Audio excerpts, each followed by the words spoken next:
Hola y bienvenidos un día más a la consulta del Dr. Méndez. Yo soy Roberto Méndez, médico de familia y especialista en nutrición clínica y deportiva y en ciencias del deporte. Como ya sabéis, aquí hablamos de nutrición, de medicina, de deporte o de una mezcla de tantas. Como ya sabéis, suele ser más una mezcla de tantas. Hoy, en especial, volveremos a hablar sobre microbiota o microbioma y su relación con el riesgo cardiovascular. Ya sabéis que hemos hablado en otras ocasiones, a veces de forma un poco superficial, sobre la importancia del microbioma intestinal y del microbioma en general, porque realmente hay más bacterias en el organismo aparte de las conocidas del microbioma intestinal.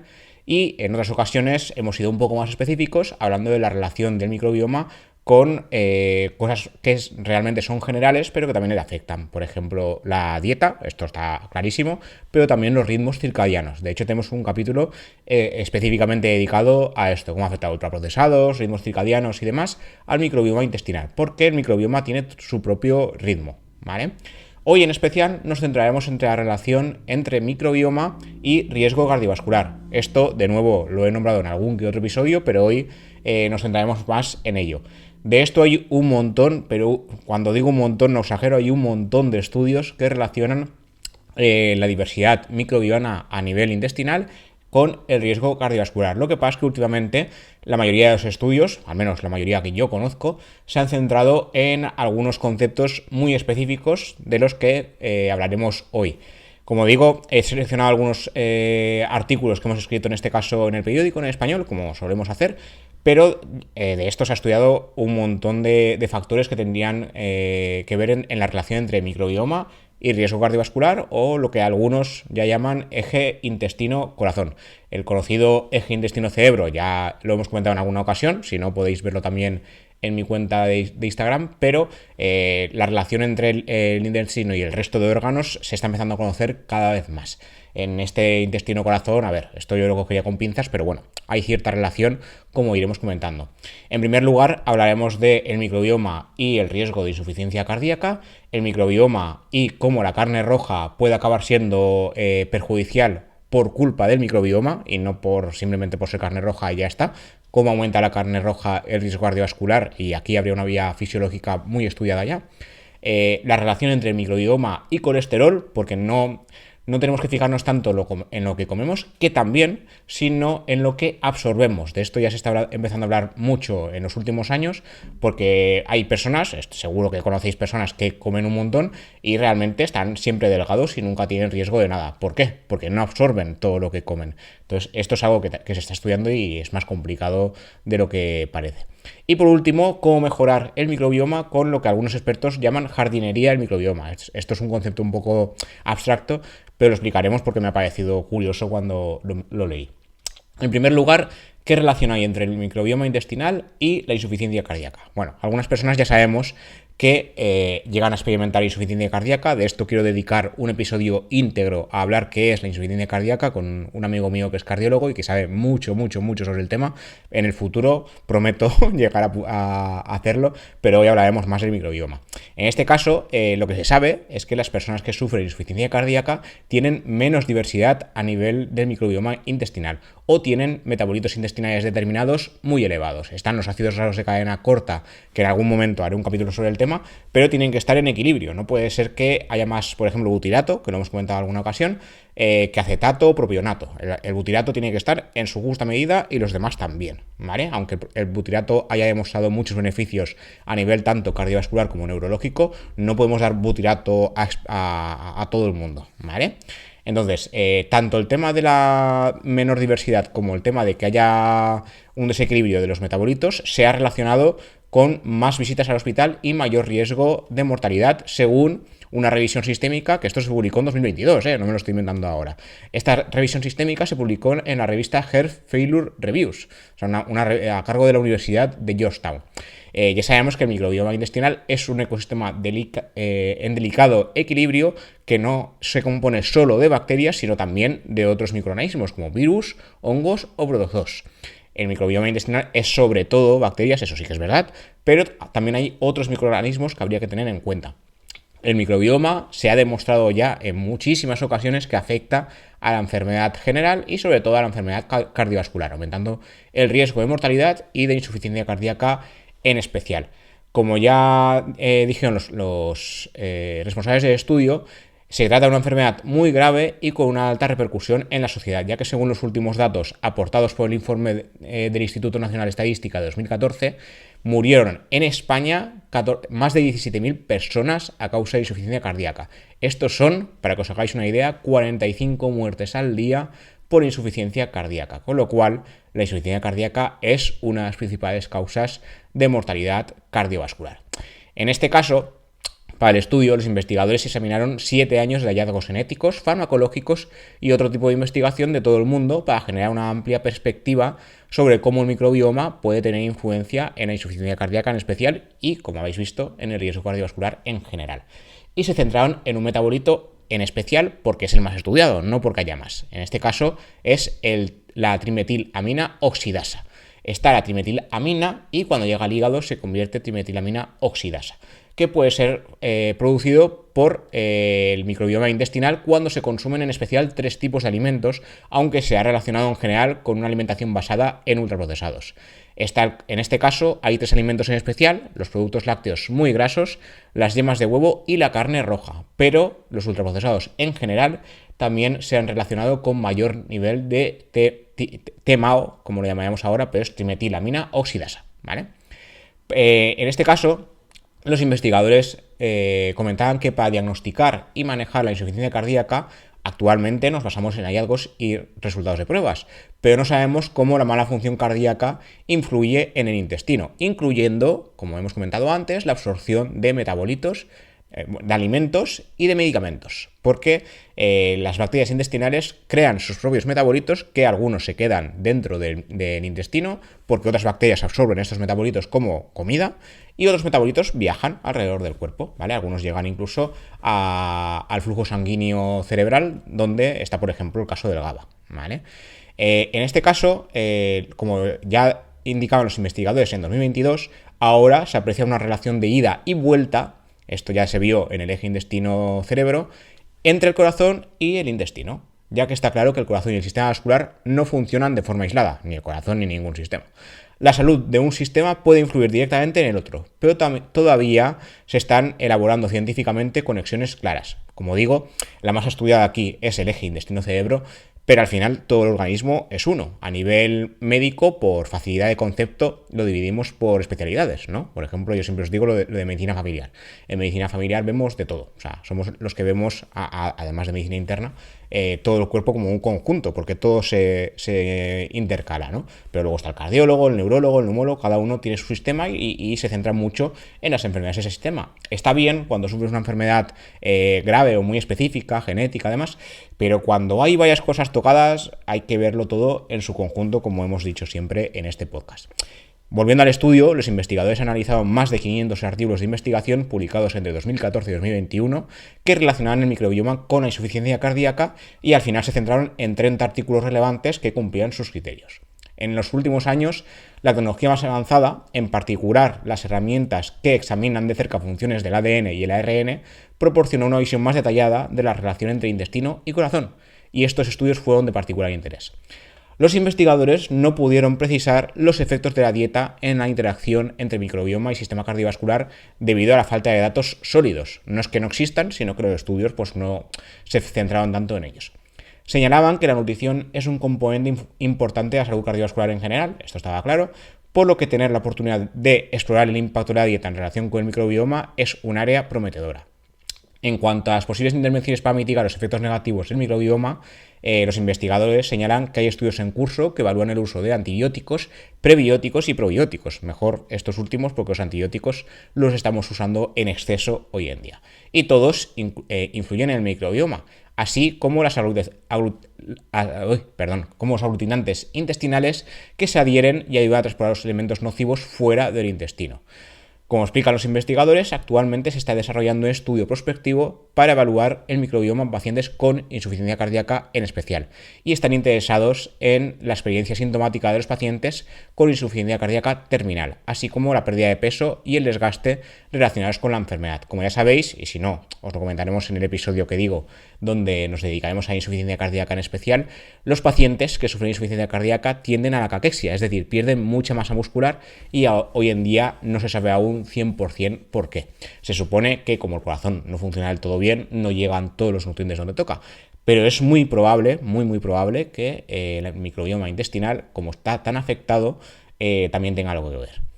Volviendo de nuevo al tema de la TMAO, sabemos que las sustancias químicas producidas en el tracto digestivo por los microorganismos después de comer carne roja ayudarían a explicar, al menos en parte, ya digo que no todo, porque esto es una parte, si no recuerdo mal, esta relación entre intestino y corazón ayudaría a explicar por lo menos el 20% del riesgo cardiovascular, más allá del tema del colesterol, que también es un factor de riesgo, que comentaremos después, pero el tema de la TMAO, producida por los microorganismos intestinales, explicaría el 20%.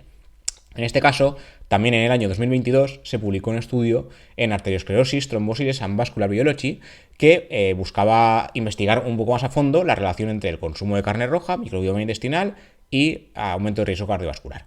Ya sabemos que hoy en día, esto lo podía haber dicho ahora, hace 10 y hace 20 años, las enfermedades cardiovasculares son la principal causa de muerte a nivel mundial, no solo a nivel de los países occidentales, sino en todo el mundo. Aunque el riesgo de desarrollar una enfermedad aumenta con la edad, hay otros factores de riesgo que influyen en él.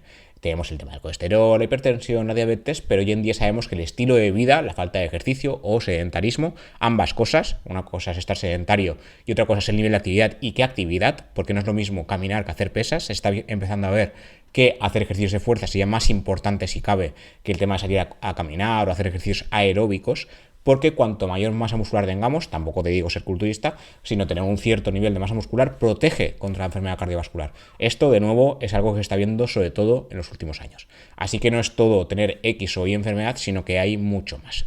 El estilo de vida y los comportamientos mejoran la salud, incluyendo el riesgo cardiovascular. Y esto incluye a su vez una dieta saludable, alimentos saludables, frescos, especialmente frutas y verduras. La actividad física que hemos comentado, dormir bien, mantener un peso corporal dentro de lo saludable. Recordemos que el IMC mayor de 25 no siempre es sobrepeso, habría que tener en cuenta porcentaje de masa grasa y masa muscular, como os expliqué en el capítulo dedicado al IMC. El tema de consumir alcohol y tabaco, habría que dejar de fumar, dejar de beber. Ya sabéis que el tema de consumir alcohol con moderación, cuidado, porque esto es algo que se tiene que estudiar un poco más a fondo. Hay estudios que dicen que sí, otros que dicen que no. Yo soy más partidario de decir que no, pero cuidado con esto porque a más alcohol, evidentemente, menos salud. El tema de presión arterial, colesterol alto y azúcar, que esto ya lo sabíamos. Hoy en día, la mayor parte de la atención en la dieta se ha centrado en el tema de la carne roja, en cuanto a riesgo cardiovascular se refiere, y el tema de las grasas saturadas en la dieta. Esto es lo que haría que el colesterol aumente en sangre. Pero los investigadores, basándose en sus hallazgos y en las intervenciones más novedosas, han dirigido más su atención a la relación entre carne roja y microbioma, para ver qué está pasando ahí, porque hay cosas que no se pueden explicar solo con el tema del colesterolcentrismo, que lo llamo yo. En el estudio lo que se vio es que ya centrándose en investigaciones previas, se había descubierto que ciertos metabolitos, que son productos químicos de la digestión de los alimentos, se habrían asociado con mayor riesgo cardiovascular. De nuevo, uno de estos metabolitos, la TMAO o la trimetil, la N-óxido de trimetilamina o trimetilamina oxidasa, podemos llamarlo de las dos maneras, lo llamaremos TMAO por facilidad, que producen ciertas bacterias intestinales tras digerir la carne roja, contiene altas cantidades de una sustancia llamada L-carnitina.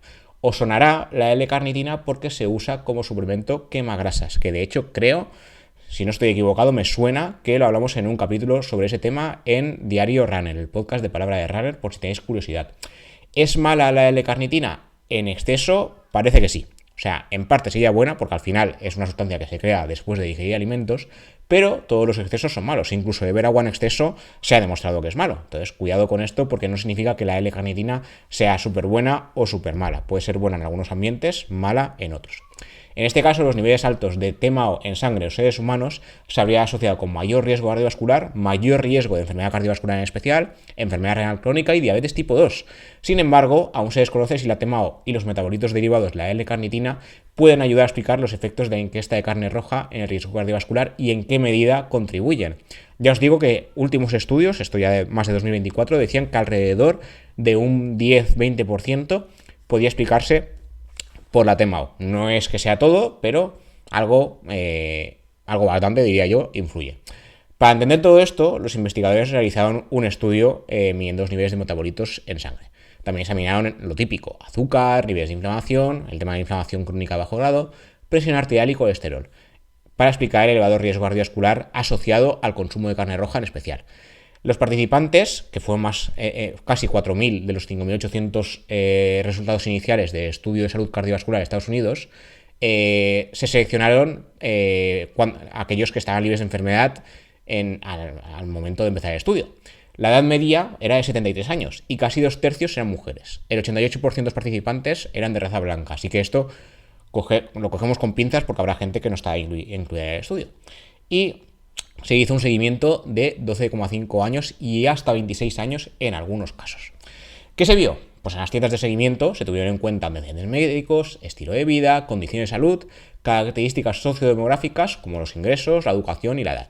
Se midieron varios biomarcadores al inicio del estudio y de nuevo en el año 96 y 97.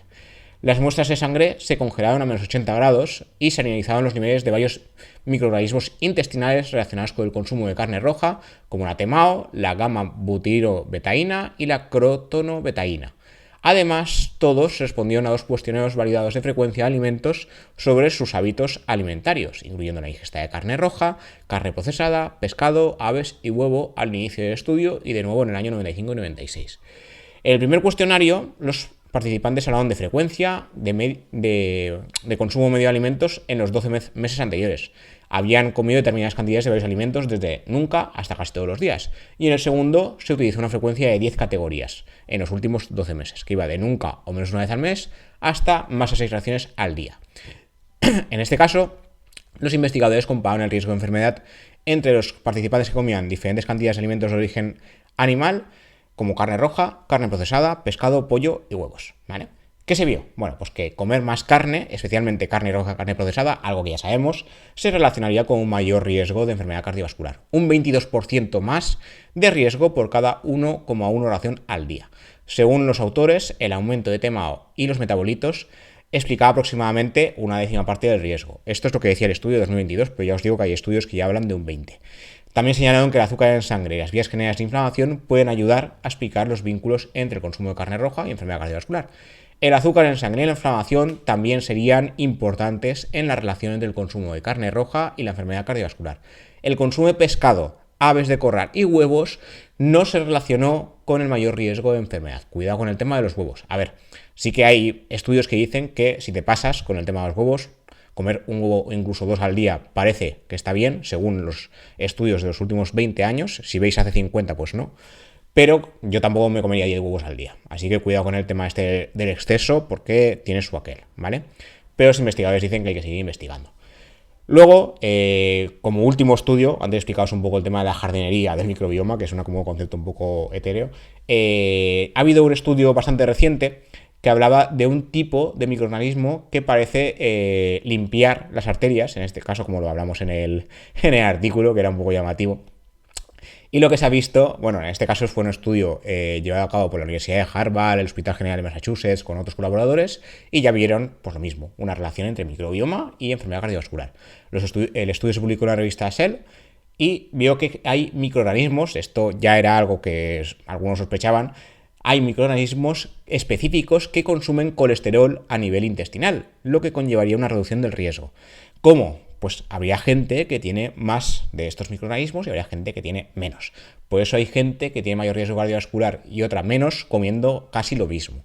Ya sabemos que los ultraprocesados en general se asocian con mayor riesgo, pero hay gente que es que come ultraprocesados y no le pasa nada. ¿Por qué es? Pues que la absorción importa. Entonces, en este caso, se analizaron metabolitos y genomas microbioanas de más de 1.400 participantes, en este caso del estudio Framingham, el conocido estudio sobre el colesterol. Este proyecto aún sigue activo y lleva décadas en funcionamiento, entonces cada vez sabemos más. En este caso, descubrieron que las bacterias Oscillibacter son capaces de captar y metabolizar el colesterol. Así, las personas con mayores niveles de esta bacteria también muestran niveles más bajos de colesterol. También se logró identificar el mecanismo, por lo que se podían plantear intervenciones terapéuticas para reducir el colesterol a través del microbioma. Como dicen los autores, la investigación integra los hallazgos en participantes humanos con variación experimental para garantizar que los descubrimientos tienen un buen punto de partida para mejorar la salud cardiovascular. Así que, como vemos, el tema del microbioma tiene mucho que ver. Lo que se ha visto en este último estudio que os explico hoy, los investigadores han obtenido una imagen más completa y detallada del impacto del microbioma intestinal en el metabolismo. Y han combinado técnicas de metagenómica, donde se perfila el ADN microbiano, con la metabolónica, que lo que hace es medir los niveles de ciertos metabolitos conocidos y miles desconocidos. Hasta hace unos años estas técnicas se veían como algo abstracto que a nivel médico no tenía mucho sentido, y cada vez se está viendo que la metabolómica y la metagenómica son muy importantes. De hecho, yo tengo un ex profesor de la universidad, el doctor Jordi Salas, que se está dedicando mucho a este tipo de técnicas porque están descubriendo muchas cosas que hasta hace poco no sabíamos porque no disponíamos de esa tecnología. Y lo que se vio es que las personas con varias especies de bacterias del género Oscillibacter, porque esto es un género, valga la redundancia en general, hay varias especies del mismo, tendrían menos colesterol. Y este género sería particularmente abundante en el intestino, representando el 1% del microbioma. 1% es parecerá poco, pero 1% de todo lo que hay ahí es un montón. ¿Vale? Posteriormente analizaron la vía bioquímica, o sea, la vía metabólica en este caso, vía bioquímica mediante la cual estos microorganismos descomponen el colesterol, y recolectaron bacterias de muestras de heces creando una biblioteca única. Y lo que hicieron fue cultivar el Oscillibacter para ver qué hacía. Se usó espectrometría de masas para identificar los subproductos y permitió ver qué mecanismos se empleaban. Esencialmente lo que hace Oscillibacter es convertir el colesterol en productos intermedios que lo que hacen es servir de alimento a otras bacterias. Esto ya pasaba en el microbioma, se sabe que hay bacterias que lo que hacen es consumir fibra fermentable y lo que crean es butirato, que es uno de los ácidos grasos de cadena corta, para alimentar a su vez a otras bacterias que también están en el intestino. Entonces aquí lo que hace Oscillibacter es consumir colesterol, lo descompone y esa descomposición, esos metabolitos intermedios, sirven de alimento para otras bacterias y estas descomponen estos subproductos y facilitan su excreción. Consumen lo que les hace falta y lo demás lo tiran. Y se han utilizado modelos de aprendizaje para identificar qué enzimas hacen esto, y también se han visto, ¿vale? Hay otra especie de bacteria intestinal, Eubacterium coprostanoligenes, que también contribuía a la disminución del colesterol. Esta especie es portadora del gen que ya se había relacionado con el metabolismo del colesterol. Si las dos bacterias se unen, si Eubacterium se une a Oscillibacter, se produce un efecto sinérgico entre ambas y lo que hacen es degradar más colesterol. Y nada, esto se tiene que seguir investigando, pero es una cosa muy llamativa que en la carrera no te explican porque esto esencialmente se ha descubierto hace muy poquito, hace años que se usa metabolómica y metagenómica, pero ahora ya se está viendo que tiene sentido y mucho. Y ya para ir terminando, hablamos del tema de la jardinería del microbioma, que os sonaba como muy abstracto, pero bueno, es algo que también se está investigando. Lo que está viendo es que controlar el equilibrio del microbioma y no solo cargárnoslo todo, o sea, da antibiótico a tutiplén a todo el mundo, a ver qué pasa con el tema del SIBO y demás, no tenía mucho sentido, sino que lo que habría que hacer es mantener un equilibrio, un control de las poblaciones de microorganismos beneficiosos y nocivos, porque en el intestino viven todos, pero cuando aumentan mucho los potencialmente nocivos es cuando se producen las infecciones. Y lo que se vio en un estudio publicado en Good Microbiomes es que este control de las poblaciones que residen en nuestro tracto gastrointestinal promueve la floración de bacterias beneficiosas a la vez que controla las perjudiciales. El microbioma intestinal, que ya sabéis, que ya hemos hablado un montón de veces, es una comunidad, hay diferentes especies, se puede estimular directamente con un tipo de virus como bacteriófagos o fagos. Infectan únicamente a bacterias, se replican en su interior y las consumen. Estos fagos existen en el microbioma, lo que pasa es que están pues, en su justa medida, existen muy poquitos. Pero hay comidas que contienen compuestos con efecto antimicrobiano que estimulan la reproducción de los fagos. Esto lo vio el estudio, ¿vale? Se analizaron una por una y se confeccionó una lista. Al examinar las curvas de crecimiento bacteriano, observaron que, si bien las bacterias tienden a multiplicarse con el tiempo, en un momento dado se estabilizan. Pero si los fagos están activos, el crecimiento bacteriano se frena y las bacterias se desploman. En lo que a alimentos se refieren, estos efectos antimicrobianos se han visto en la miel, la stevia y el aspartamo, que son edulcorantes algunos naturales, y el extracto de limbo de la India o neem. También probaron, con una eficacia menor, aunque había eficacia, el regaliz, la salsa picante de Chile y hierbas como el orégano, la canela, el clavo, el ruibarbo y hasta la pasta de dientes, que tiene efecto tiene, bueno, algunos compuestos antimicrobianos. Cuidado con el tema del orégano, canela, clavo. Esto también se vende en forma de aceites esenciales micronizados y yo hasta hace poco también creía que esto no sería para nada, pero poco a poco los estudios van diciendo que sí. Así que no es que sea una cosa como cuando damos un antibiótico y nos lo llevamos todo por delante, sino que necesitan un tiempo mayor para hacer efecto, pero no son inútiles. Esto es una cosa que me llamó la atención cuando me estudié esto, la verdad. Bueno, como dicen los investigadores, el microbioma está compuesto por diferentes poblaciones, pero se pueden abordar determinados problemas de salud ajustando qué es lo que comemos y, en este caso, influyendo en la diversidad microbiana y mejorándola. Algunas comidas, alimentación normal y corriente, ni suplementación ni nada, actúan como inhibidores de fagos, lo que puede usarse para controlar también los virus patógenos. Esto lo decía el estudio.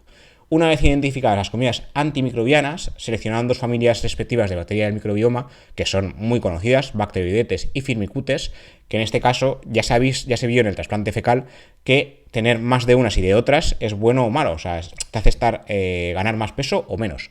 A mayor nivel, si no recuerdo mal, a mayor nivel de Firmicutes, más probabilidad de ser delgado, y a mayor nivel de Bacteroidetes, más probabilidad de acabar en sobrepeso u obesidad, porque estas últimas son muy eficaces para absorber nutrientes. Se realizaron cribados de los compuestos alimentarios hasta quedar con 28 de 117 y ensayaron la inducción de fagos en grupos bacterianos. Se compararon posteriormente con cultivos que no habían sido expuestos a los componentes antimicrobianos mediante citrometría de flujo y observaron que las partículas a nivel del tamaño del virus. Este enfoque es lo que llamaban los investigadores una jardinería del microbioma, porque es similar a desbrozar las malas hierbas del jardín para que las plantas deseables crezcan otra vez. Es decir, que ir quitando los microorganismos que pueden ser patológicos o que lo son, a cambio de que crezcan los beneficiosos, sin pasarse. Un consumo excesivo de comidas antimicrobianas puede dar problemas relacionados con la falta de diversidad. Así que comprender y utilizar de forma adecuada estos compuestos sería lo adecuado. La posibilidad de matar bacterias sin tocar otras hace muy interesantes estos compuestos, según los investigadores, y recomiendan que las comidas identificadas como inductoras de fagos sean investigadas con mayor profundidad. Así que cuidado también con el tema de suplementarnos a saco con cualquier probiótico o con cualquier tema del aceite esencial o con miel, canela, orégano, porque no es pan para todos, ¿vale? Hay que tomarlo en su justa medida cuando hace falta, igual que un alimento normal y corriente, ¿vale? Tema de suplementación y alimentos que son súper buenos, pues en su justa medida de verduras, de frutas, de carne, de pescado, proteína, porque más no siempre es mejor, como hemos dicho en muchas ocasiones. Y esto también tiene que ver con el tema del sobreentrenamiento y demás que hemos comentado en otras ocasiones. Y ya acabamos por hoy. Se me ha quedado un capítulo un poco largo, pero espero que haya sido de vuestro interés, porque es algo que se está estudiando ya hace años, pero en los 2-5 últimos años la verdad es que está teniendo un boom importante el tema de cómo el microbioma afecta a muchas más zonas del organismo del que creíamos. Como siempre, gracias por vuestro interés, gracias por ver esto si lo veis en YouTube o si lo escucháis en cualquier plataforma de podcast que tengáis a mano. Pocket Cast, Spotify, Amazon Music, Apple Podcasts, iVoox, el que queráis. Como siempre, nos vemos y nos escuchamos en siguientes episodios. Hasta la próxima.